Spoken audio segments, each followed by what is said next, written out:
The CLO for this lesson is that students will be able to solve in writing for x using multiple steps, fractions, and decimals, as well as the following language. Transition words, distribute, inverse, isolate, eliminate, and operation. In your own words, please explain what you think you're going to learn in this lesson. All right, let's jump into the vocabulary. So the new word of the day is distribute, which is just a big word to mean multiply. Typically, you're multiplying into parentheses when you're distributing. What does isolate mean? Remember, isolate means to get alone. So if you're isolating x, it means to solve for x. What does the word inverse mean? Remember, the word inverse is that when you have inverse operations, they eliminate each other. So the word eliminate means what? So remember, the word eliminate means either to get rid of or to cancel. And what does the word operation mean?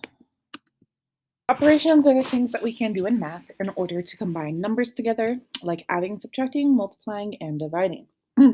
So when we are solving for x, we are isolating x's by using operation inverses to eliminate things that are with x until x is fully isolated.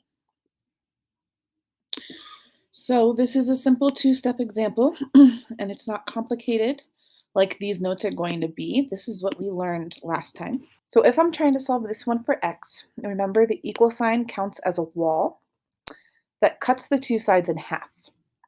And on the right side of the wall is this negative 13. But on the left side, with x, I have a negative 3 and a plus 2. So I want eventually to get x all alone on the left side because my goal is to isolate x. So which one do I get rid of first, the negative 3 or the plus 2? I'm going to get rid of the plus 2, and how am I going to get rid of it? I subtract it away from both sides. Because remember, you always have to keep your equations balanced. So if I'm lowering this side by 2, I also have to lower this one by 2 to keep them balanced and equal to each other. So I still have the negative 3x. Plus 2 minus 2 becomes 0, so these eliminate each other because adding and subtracting are inverses. And negative 13 minus 2 is negative 15. Now, how am I going to get rid of this negative 3? Since there is no adding or subtracting sign to separate these two terms, they're being multiplied to each other, which means they are one term. And so how am I going to get rid of this negative 3 if it's being multiplied to x? I divide it away on both sides to keep them balanced. So negative 3 divided by negative 3 will eliminate and become just the 1x that's right here. And negative 15 divided by negative 3 is positive 5. So x is going to be 5. And I could always check that by taking x and turning it into a parentheses and plugging in the x I found as an answer, then writing the rest of the equation and doing the math. So negative 3 times 5 is negative 15, plus 2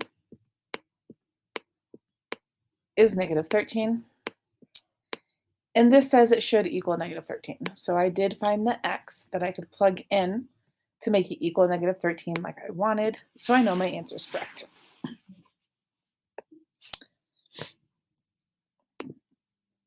So there are a few things that we can do to make this harder.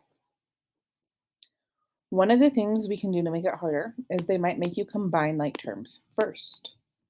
So to combine like terms, you're still going to think about the equal sign as a wall that cuts the two sides in half. On this side, here's 6 x's, but later on it says plus 10 more x's. So I could combine those together, and 6 plus 10 is 16 x's. Then there's the minus 4 still. Then on this side of the wall, if I write my x's first, I only have right here plus 3x's. So since it's starting the sentence, I don't have to write the plus sign, because if I just start it with a 3, it means positive 3.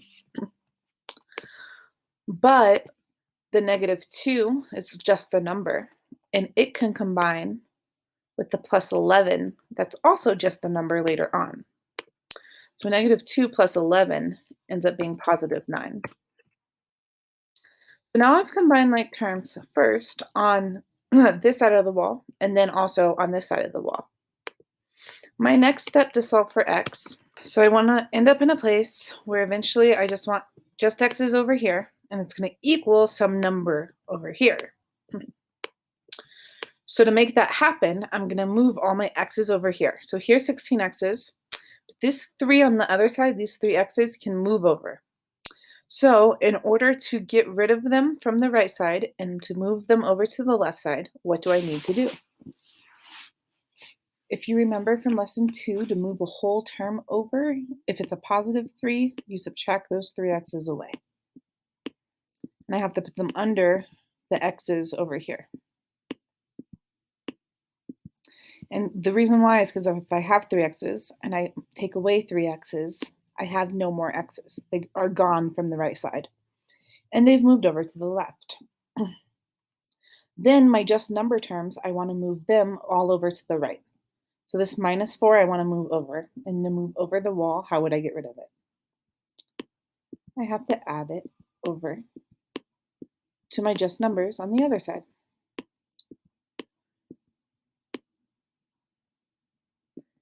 So this negative 4 plus 4 becomes 0. They eliminate.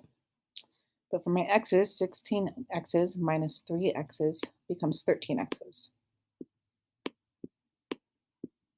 It's going to equal, remember this is 0 because they moved over. But then 9 plus 4 is 13.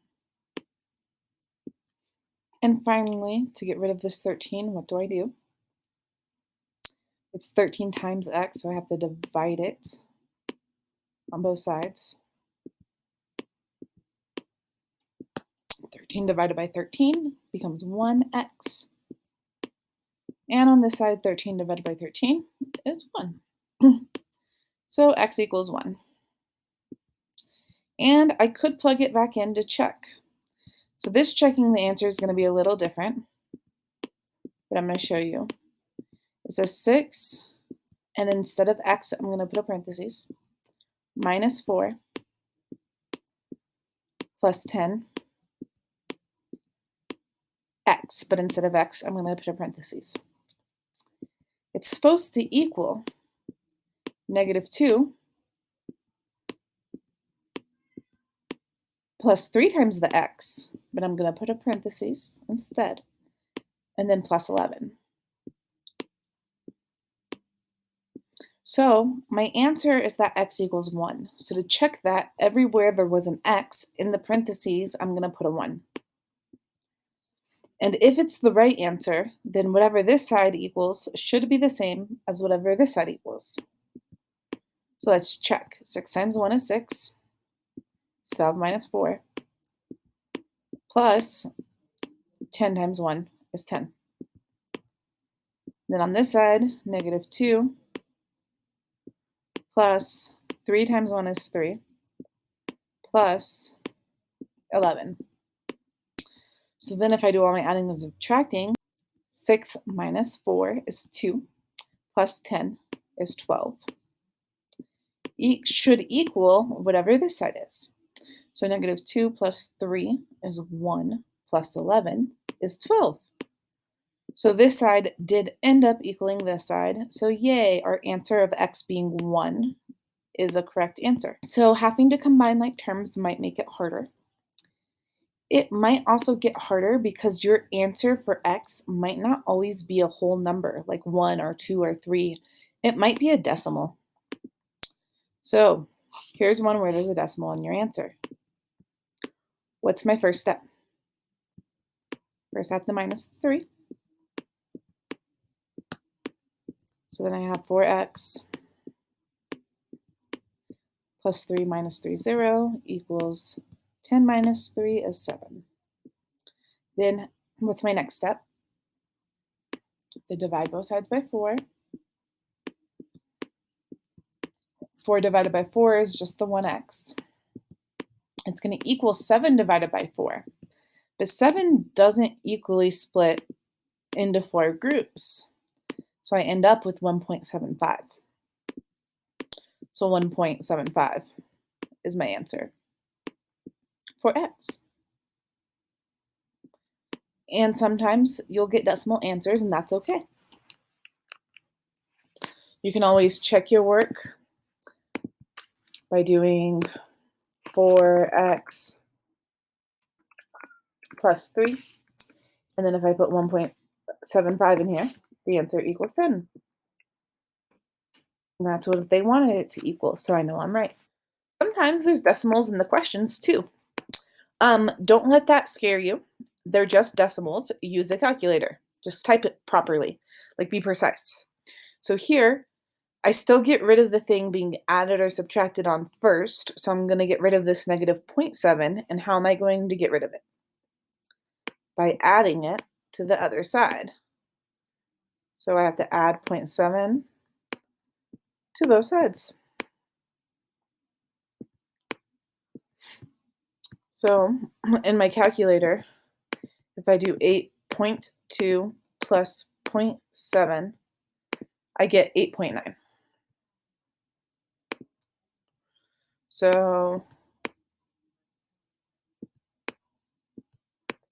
1.4x is going to equal this negative 0.7 plus 0.7 canceled.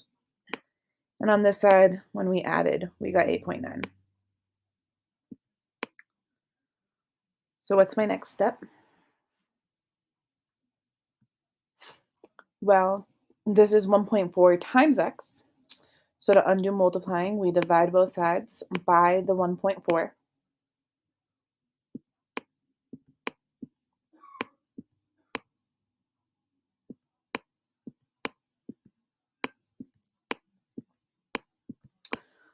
.4 divided by 1.4 is just 1, so they cancel. And so the 1x is going to equal 8.9 divided by 1.4, which is 6.35, and a lot more numbers. I'm okay with you just writing 2 after the decimal place. So 6.35 is fine. If you are taught to round, you can round, and you could have rounded up to 6.36, and that would have been fine. It doesn't really matter. The thing with decimals, though, is that when you check it, unless I put this whole decimal, it's not going to give me this correct 8.2. Watch, it's 1.4x, 1.4x minus 0.7. And if I put my decimal 6.35 that I found as an answer, 6.35, equaling 8.19. It's not equaling 8.2 yet. And it's because I need more decimal places to make it work. So maybe if I do 714, 714, it's still not quite there yet. 2857, 2857, still not enough to quite reach 2. There's so many 9s after it. And if you rounded, you would have to round up to 0.2. 14285. 14285. And now it says 8.2. So with decimals, it's harder to check your work unless you put the whole thing in there. But as your teacher, I know this is a good answer. So this is all I need. The other thing that can make solving for x a little bit harder is they might make you distribute. So whenever there is a number in front of a parentheses, it means to multiply that number in. Because remember from the vocabulary, distribute just means multiply. So whatever number's in front has to multiply to both numbers in the parentheses. It has to multiply to the 4x and to the plus 1.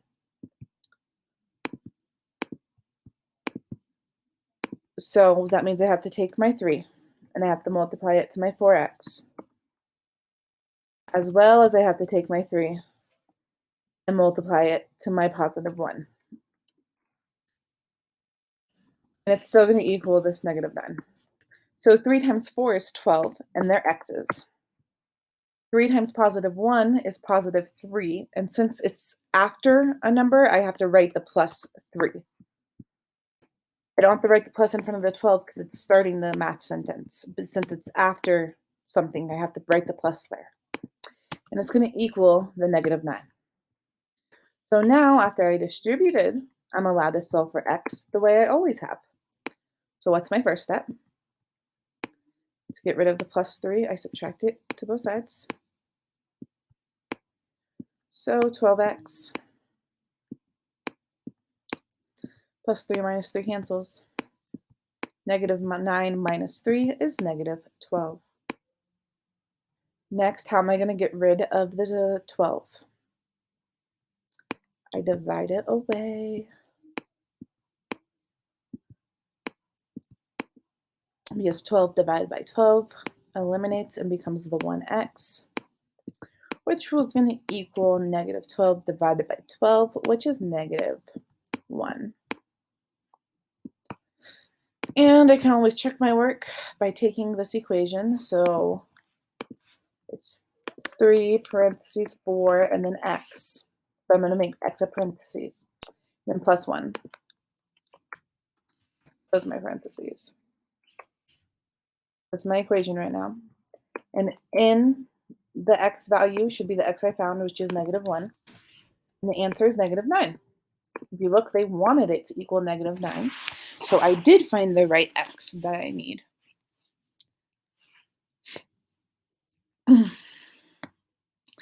So this is an example where I put all of the different challenges together.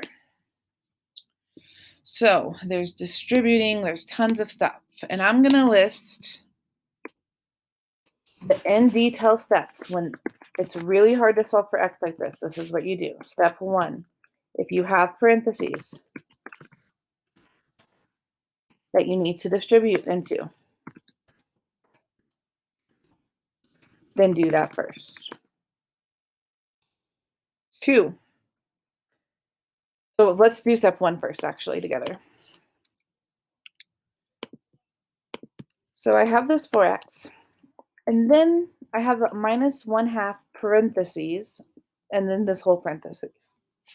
So what's right in front of this parentheses is the 1/2, but it's a negative 1/2. So I have to make sure that I take the entire negative 1/2 and times it to the 10. I also have to take the entire negative 1/2 and times it to the negative 8x. And it's a negative 8 because of this minus right here. Then that's going to end up equaling. And then I have another number that's in front of a parentheses. So I have to take that 3 and times it to the x. I also have to take that 3 and times it to the minus 4. Then after that, I just have the minus 10.3. So once I do the math, negative 1/2 times 10. Put it in a calculator like this. Negative 1/2 times 10 ends up being negative 5. So this ends up being minus 5. Then if I do negative 1/2 times negative 8, because I'm just going to do the number, I get a positive 4. So because it's a positive, I have to say plus 4, and I can't forget that they were x's because of that x. Then it equals 3 times x is positive 3x, but I don't have to start my sentence with the plus. You can just say 3x. 3 times negative 4 is minus 12. And then I have the minus 10.3. Step 2 is to combine like terms on the same side of the equal sign. So here's the equal sign that acts as a wall that cuts it in half.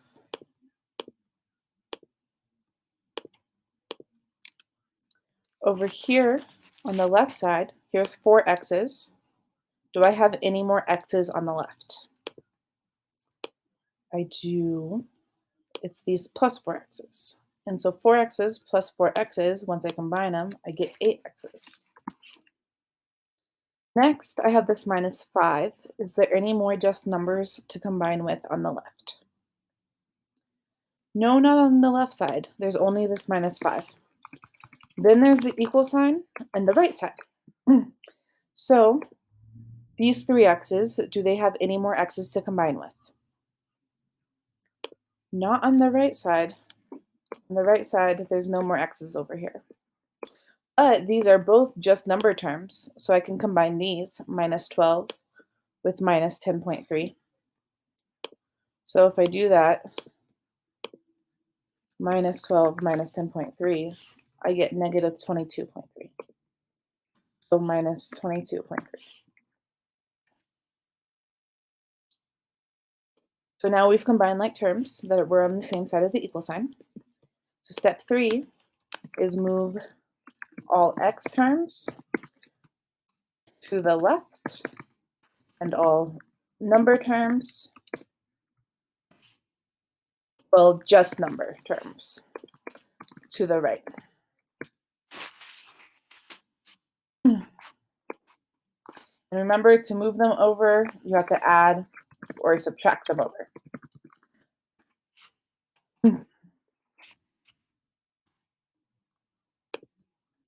So this 8x, should it stay or should it move?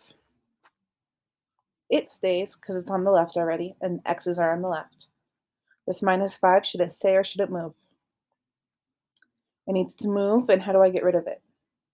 I have to add it to both sides. Which one should I add it to over here? I add it to the just number term, the 22.3. Now on this side, this 3x, does it stay or does it move? It needs to move over to the left because it's an x term. So how do I move it? I have to minus it away. And which one do I minus it from over here? It needs to stay with the x's, so I'm going to minus it from the 8x's. And now I do my math.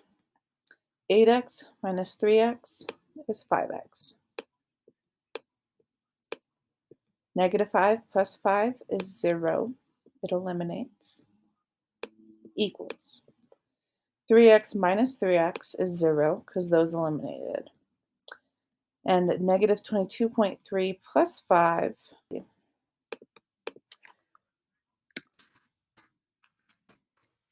negative 17.3.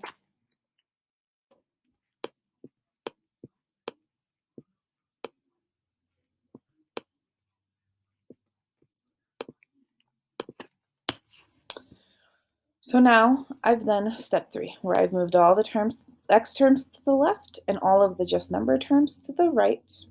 And the final step, step 4, is to divide away the number in front of x. And remember, if a fraction, you multiply the bottom first. Then divide away the top of whatever that fraction was. So in this case, it's not a fraction, it's just a 5. So I have to divide it away to both sides.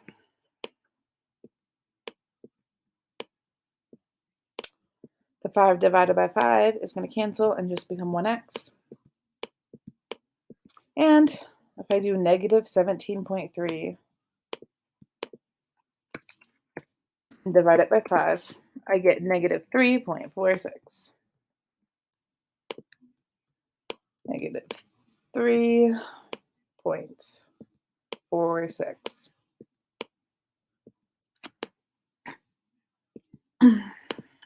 And if I wanted to check my answer, first I take this. So let's see, it's 4x minus half, parentheses 10, minus 8, and then x. This is one side of the equal sign. And then on this side, it's 3 parentheses x minus 4. So 3 parentheses x minus 4, close parentheses. And then minus 10.3. And when I plug in this x, these two should have the same answer. They should equal each other. So it's negative 3.46 for each x, for each parentheses. So negative 3.46 and that one, negative 3.46 and that one equals negative 32.68. And so if I put negative 3.46 in this one, look, it also equals negative 32.68. So we found the right x because when we plugged in x to all the x's, it made the two sides equal each other, like they should. And that's solving for x with a bunch of complicatedness. Note that these steps work even for the most basic ones. Let me show you. If I jump back up to my simple two-step example and throw the steps in there. Step 1, if you have parentheses to distribute into, then do that first. Well, I don't. Step 2, combine like terms on the same side of the equal sign. On this side, these are x, these are just numbers. There's nothing to combine. On this side, it's just a number. There's nothing to combine with it. Step 3, move all x terms to the left. Well, the only x terms are already on the left. And all of the just number terms to the right. Well, this is where we move these plus 2 over by minusing 2. So this is really our first step for this one, because everything before this didn't matter. And then we ended up dividing away the number in front, which is the last step. So even though these are the steps to do it when it's super difficult, it also works on the super simple one too. It's just these two are the steps you do for a super simple one. Now using transition words, things like therefore, but, however, in comparison, and also because, then. Use these transition words as well as the vocabulary words to explain what you learned how to do in this lesson.